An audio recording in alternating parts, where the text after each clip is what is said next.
Let's cut the shit, okay? Let's cut the shit. Let's cut the shit. Let's cut the shit.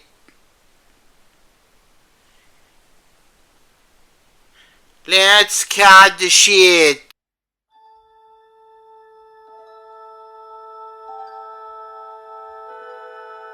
Space.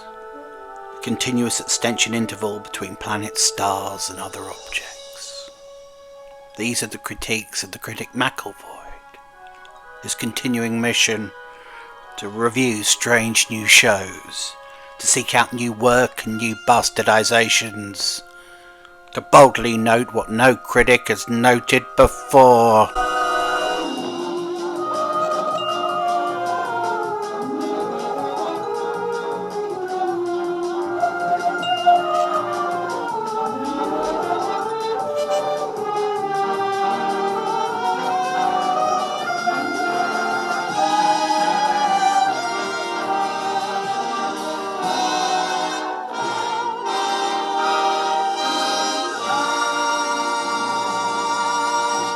Hi everybody, welcome back to Critic's Log. I'm Dr. McElvoy.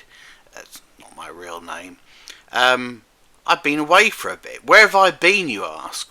I've been in the Netherlands, Camp Zeist, where they're constructing the International Film Crimes Court.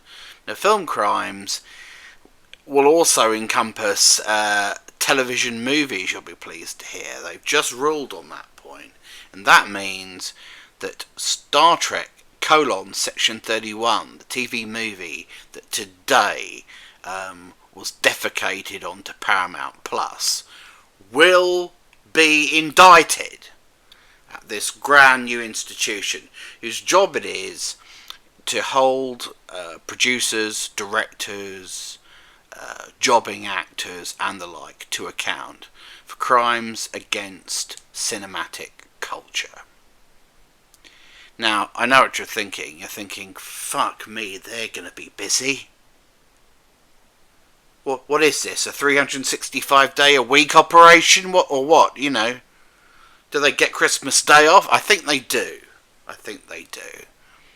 But the case against Star Trek: Section 31 will take some time to be heard, because it's a question of, well, where do you start? Do you issue indictments to everybody? The director, Alex Kurtzman, one of the 400 to 500 producers on the thing? Do you pull Jeff Russo in for his score? And what about Robert Kaczynski, the EastEnders actor, the English EastEnders actor, of whom I'm a fan?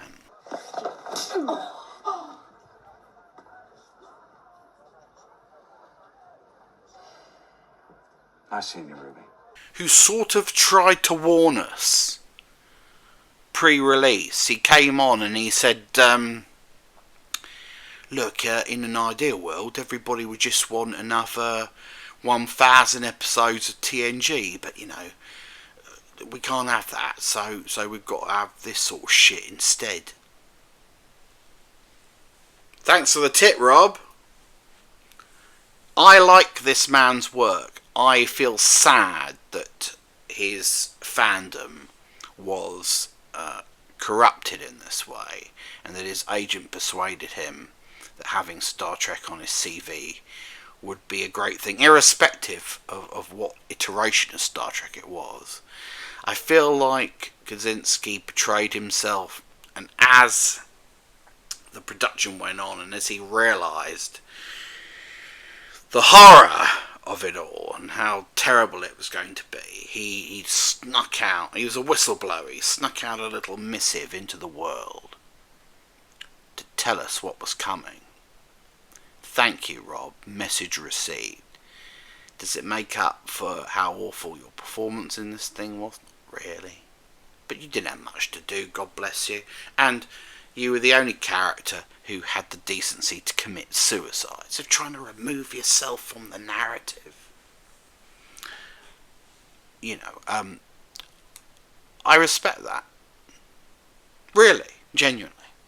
The case against Section 31 is fairly simple, other than it's imbecilic, generic, boilerplate, boring, entirely constituted of sort of heist movie, mission movie cliches. That's one thing. That it calls itself Star Trek is insulting, degrading to the brand, patronising to us as Trekkies. We knew it would be poor because it has a terrible pedigree, the worst pedigree. But did we really anticipate it would be this bland, this sort of mechanistic, for want of a better word? There is no life in this TV movie. There is not a spark of originality. Everything about it, from the way it's performed to the way it's shot, the director sort of favouring this filter that makes the whole thing look like it's saturated in bad urine. Everything about it is wrong. Wrong, that is, if you like Star Trek. If you hate Star Trek, if you think Star Trek's a lot of whimsical, geeky, ponderous, pseudo-intellectual, philosophical claptrap, then you're going to fucking love Section 31. It's all action. It's all, posturing and bants and simple MacGuffin-y type stuff. We gotta get a box. We gotta get a box which will destroy the universe. Who created the box? Our main character. Back when she was a genocidal maniac in the mirror universe. Why'd she do it? So that if she was ever deposed, the whole universe would be destroyed? Not much faith in your successors having a similar ideological bent to you, huh? Suppose it's Hitler's destroy everything, destroy Paris order, but in box form. There's no point talking about this movie in terms of the plot, because there isn't anything to talk about. What do you want to know? The team is comprised of a microscopic squid in a fake Vulcan body. Not a logical Vulcan, but a Vulcan that talks like a fiddly-dee leprechaun type. Irish leprechaun. He's got blonde hair, as Vulcans don't, and has no Vulcan characteristics. But he's got he made him Vulcan. I mean, why didn't the squid guy just control a mechanical body full stop? Why make it a Vulcan body? Because then you have to act like a Vulcan. And this guy just acts like an annoying sort of, I don't know, generic barfly that you'd find in a Dublin bar somewhere. I mean, the character's not written as a Vulcan. But afterwards, maybe they thought, oh fuck, this is supposed to be Star Trek. Put some Vulcan ears on him, quick. Then you've got Robert Kaczynski, a sort of iron lunk. He looks a bit like a Borg, but he's not a Borg. He's just a man with a symbiotic suit that we never find out why he's in the suit, or he identifies strongly with it, but we don't really know much more about him than that. There's a Deltan woman who's very sexy, as all Deltans are, But she dies after about 10 minutes because, you know, she's sexy competition for Michelle Yeoh. Michelle Yeoh doesn't want any other woman hogging that limelight. There's Rachel Garrett, future captain of the Enterprise C, except not in any recognisable form. Doesn't look like the old version of the character or sound like the old version of the character. The timeline of events doesn't really sync up. There's a star date at the beginning that makes it look like the thing is set during early TOS, but Rachel Garrett is from an era 60 years later. It doesn't make sense. There's a shape-shifting cameloid. That's the cameloids from Star Trek 6: The Undiscovered Country, not to be confused with the changelings from DS9. These are I don't know, benign shapeshifters. And then there's this sort of boss, this lunkish boss character who we learn was a refugee from the eugenics wars in the 20th century, who somehow came to the 23rd century or the 24th, whichever one it is, we don't know, and but was made into a genetically engineered superhuman by some woman or something, who was not Khan but one of the other superhuman tyrants. Does this sound well thought through to you? Does it sound like something that somebody's really thought hard about? It's interesting that this was compressed. This is a 95-minute TV movie. You take out the credits, you're left with 92 minutes of material, dangerously close to the generic sort of 88-minuter that signals a total lack of ideas or inspiration, all the rest of it. But this movie should be 2.5 hours long, 3 hours long, because it's a compression of over a season's worth of material, we're told. Section 31 was going to be a television series. They'd already mapped out a season, they'd written a season, and they'd started on season 2 in terms of plotting. And yet, when push comes to shove, they struggle to tell a story over 95 minutes. Which makes you wonder how painful the 10-hour version would have been. You know it's about Philippa Georgiou, you know it's about the Empress of the Terran Empire.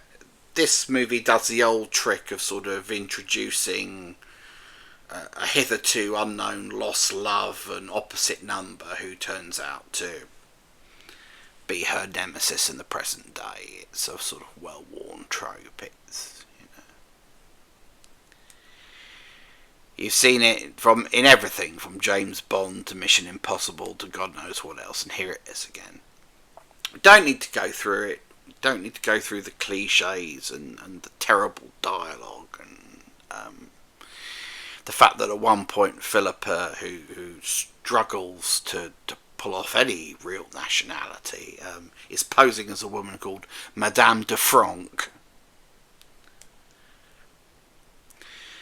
I've got to say something about Michelle Yeoh here, because I'm labouring under the assumption that you think she's a great actress. I don't. To me, she's the female Arnold Schwarzenegger. She's a, you know, she's as wooden as they come. I have a theory that the American Academy of Motion Pictures Arts and Sciences only gave her an Oscar to stop her making the Section 31 TV show. You know, because that's an academy made up of people who appreciate the creative arts, and they must have heard about this and thought, holy fuck, no! You know, the way that Star Trek's financed these days, this unwatched show would run for 3 to 5 seasons.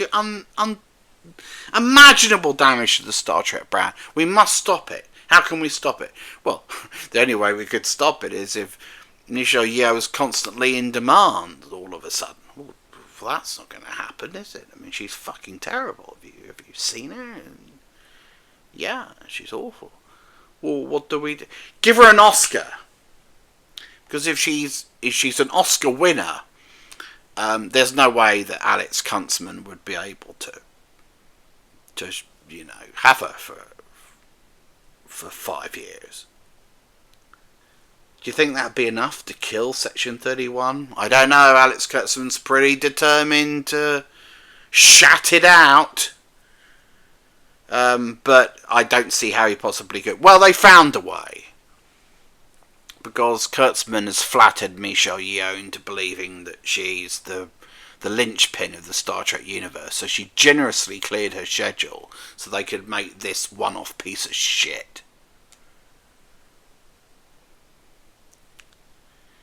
Thanks, everybody. Well done. Glad your calendars could be reconciled. Look, I'm sorry, I just don't like her, alright? I know, Dr. McAvoy's a racist. No, it's not about that. Look, there's a scene toward the end of this movie where her old lover, whom she hideously branded at the beginning of the one-time rival for the position of emperor in the Terran Empire, sticks a spike through her cheek, and she goes, and that's how she sounds to me all the time. I laughed. I couldn't help myself. I thought, God, she's doing a sort of caricature of herself.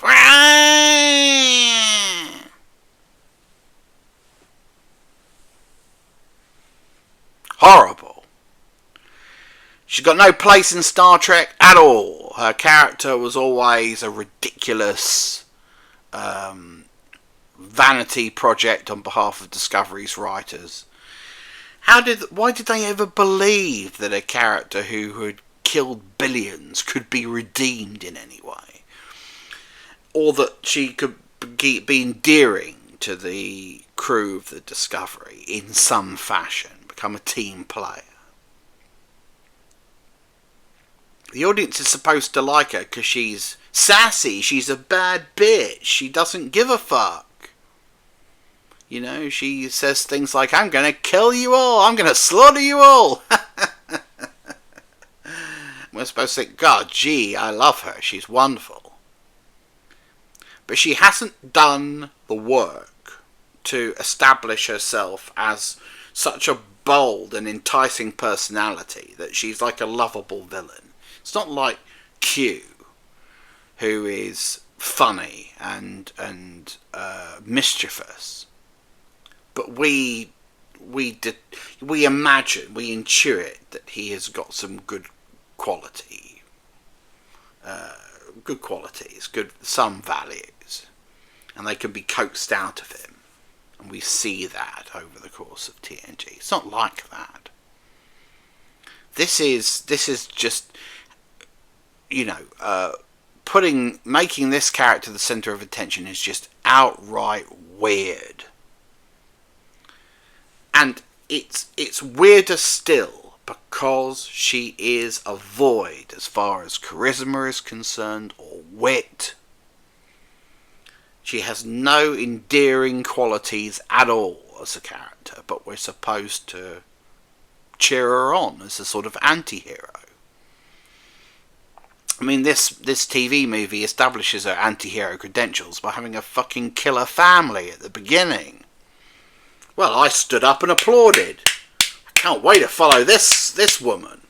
And weirdly, the younger version of her was more articulate than the adult version. Can you explain that? I'd like to have kept that actress. Why did we have to fucking go with Michelle? So,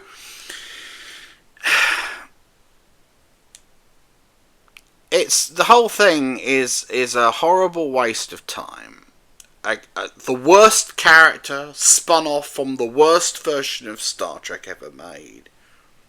And now, the worst movie in the Star Trek canon. If you thought you hated Star Trek Nemesis, if you thought that was the worst, hold my Romulan ale, says Michelle Yeoh. Here, section 31. The reason it's worse is because it doesn't even have any pretensions to being Star Trek. You remove some of the sound effects, you remove the word Star Trek from the titles. There'd be nothing to say. Without the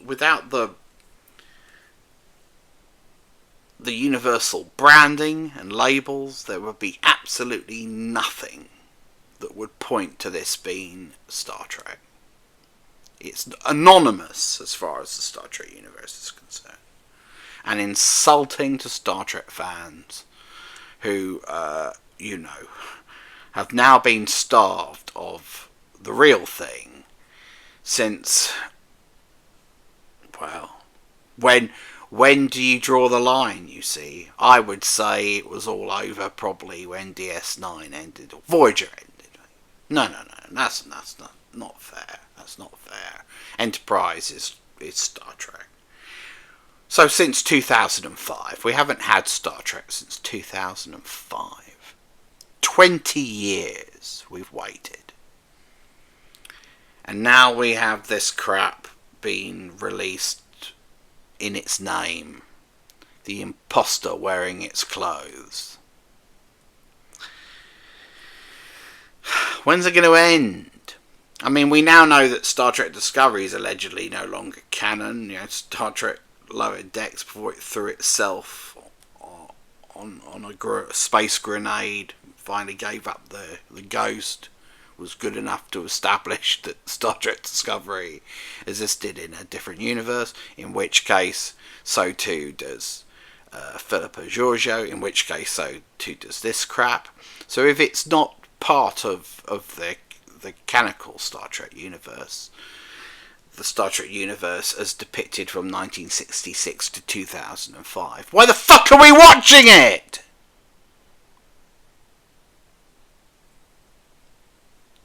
What's it for? It's fucking wasting our time. So, I'm going to shock you, critics loggers. No, I'm going to shock you. This is not worthy of your time. And I know what you do in your spare time, and it's still not worthy of it. Avoid this. Avoid it let Philippa Giorgio and everything that's associated with her fade. Memories were meant to fade for a reason. Remember? Remember, Stranger Days fans? Don't revisit this bent up, boring, jock version of the Star Trek universe. Leave it behind. Let it die. It's gonna die, surely. Because the thing about this is, people are going to round on this TV movie. They're going to say, it's appalling.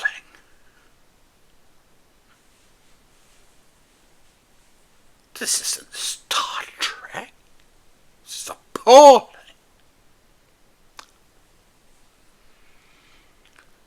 Now, to which people like me, it's tempting to say, well, fucking welcome to our world. Welcome to reality. But this is so poor, so without any redeeming features. It's undeniably poor that nobody with any critical faculty could think otherwise. But the joke for you and I, critics loggers, is that we know that this piece of shit, this stodgy fatberg of a TV movie, is no worse really than the crap that's preceded it for the last 40. Everything that we've come to expect from New Trek, the violence, the crudity, the swearing, the characters that are either ripped off from other iterations of Star Trek or are just simply, one-dimensional repurposing of alien races from other Star Trek shows. All of this stuff is manifest in Section 31. And if somebody comes to you and says, what's wrong with new Star Trek then? I mean, why isn't it Star Trek? Just sit them down and have them watch Section 31, because it's all in there. It's like a 95-minute explainer as to why new Trek isn't Star Trek. We've had to endure people don't know what the fuck they're talking about, telling us for years and years and years. Well, they say that, don't they? That it's new Star, because they just don't like it. They don't like a show that isn't exactly like the old one. No, they don't like a show that isn't tonally aligned with the old Trek or aligned with its values and philosophy, and isn't written with any fucking intelligence. That's what we don't like, and that's what this is. You'll thank Christ it's just a one-off. I can't imagine anyone involved with it would want to do it again, including, please God, even Michelle Yeoh. I mean, I know her ego's been stroked here, but even she must watch this with a sense of shame.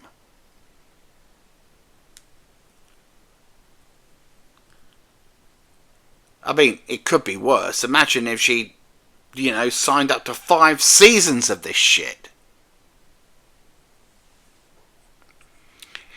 I did laugh, however, thinking about the fact this had a premiere. They gave it a premiere and they invited all of the poor bastards who are about to star in Starfleet Academy to watch it. I mean, what must have Paul Giamatti and Helena Cunt have thought, sitting in that audience watching this, thinking, oh fuck, what have we got ourselves into?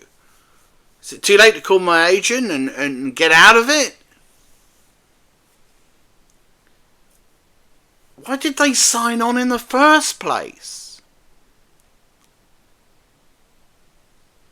Mate, sometimes people deserve everything they get in Hollywood, don't they? You can understand why the TNG cast wanted to be in a new version of Star Trek. They understood its, even if they've never watched it, they understood its cultural cachet. They knew that it was well regarded. And, the DS9 and the Voyager cast, the Enterprise cast, they knew what they were getting into. They knew, they'd seen something of what they were getting into. They knew that it was good. Why would anyone sign on for Alex Kurtzman's world of Star Trek? I don't understand it. I really don't understand it. My God.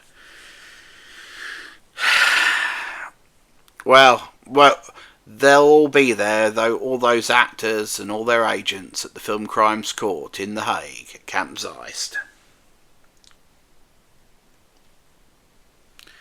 And we'll be there, won't we, critics loggers, in the gallery, taking notes ahead of all of those guilty verdicts.